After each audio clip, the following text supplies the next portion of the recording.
Empire Magazine did it again, scooping us on exactly what's going on with the Marvel movies that are planned out till, 30,000 years from now or something like that. Let's get right into what's going on with Phase 3. And welcome back to the heart of the stories we tell, a series where I spend way too much time thinking about what makes a story. And today's episode is Marvel movies in 2017, specifically the new Guardians picture. In case you're not as big of a comic book geek as I am, let me just recap for you. This year we have one more Marvel movie coming, Doctor Strange, and next year we have 3. And the order of those is going to be Guardians of the Galaxy Volume 2, Spider-Man Homecoming, well, not really, kind of a joint thing with Sony, and then Thor Ragnarok. So, because we already know some stuff about Strange, let's talk about what just came out about Guardians of the Galaxy. This giant space cockroach thingy with multiple arms.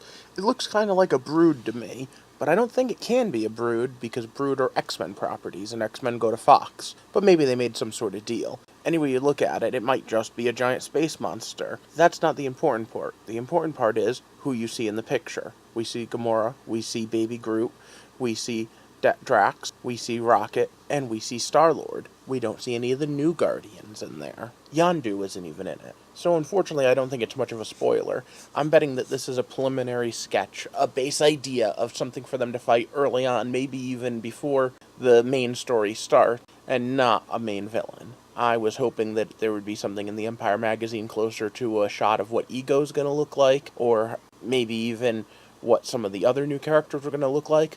But as you see here, this thing, I'm betting is generic Monster A, and the Guardians fight it before the main story kicks off. So since I don't have any hardcore facts for you, I want to just postulate a new theory I've been batting around. And that's that Adam Warlock isn't going to be Adam Warlock, but we're going to get Adam Warlock. I know, confusing, but listen.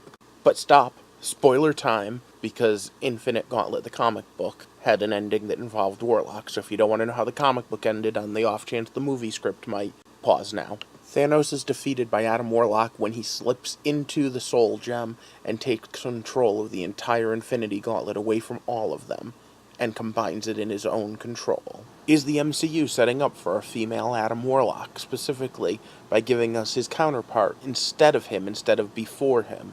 And as such, is that the end of Infinite Gauntlet being set up now in Guardians of the Galaxy?